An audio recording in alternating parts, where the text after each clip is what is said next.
Balineni Srinivasa Reddy party మార్పుపై TDP MLA Damacharla Janardhan hot comments చేశారు. రాజకీయ ప్రయోజనాల కోసం పార్టీలు మారే వ్యక్తి బాలినేని అని విమర్శించారు.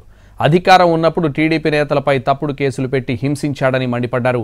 పార్టీ మారినా సరే బాలినేనిని వదిలేది లేదన్నారు దామచర్ల జనార్దన్. మళ్ళా అధికారం కావాలి, మళ్ళా వాళ్ళు చేసిన పాపాలన్నీ కూడా మళ్ళా తప్పించుకోవడానికి, వాళ్ళు చేసిన ఏదైతే అవినీతి ఉన్నాయో అవన్నీ కూడా తప్పించుకోవడానికి ఈరోజు మళ్ళా పార్టీ మారాలని చెప్పేసి ఒక పెద్ద మనిషి తిరుగుతూ ఉన్నాడు. ఇంకా పార్టీలోనే చేరలే. నిన్న మళ్ళా ప్రెస్ మీట్లో అంటున్నాడు, నేను జనసేనలోకి వెళ్తున్నాం, జనసేనలోకి వెళ్ళిన తర్వాత మా కేడర్కి కానీ ఏదైనా ఎమ్మెల్యే అంటే ఎమ్మెల్యేనే, మా వాళ్ళకి ఏదైనా ఇబ్బంది జరిగితే నేను అధిష్టానికి కంప్లైంట్ చేస్తానంటాడంటే అప్పుడే స్టార్ట్ చేశాడు. అంటే జిల్లాని గెలికి వైఎస్ఆర్ పార్టీలో జిల్లాని సర్వనాశనం చేశాడు. మళ్ళా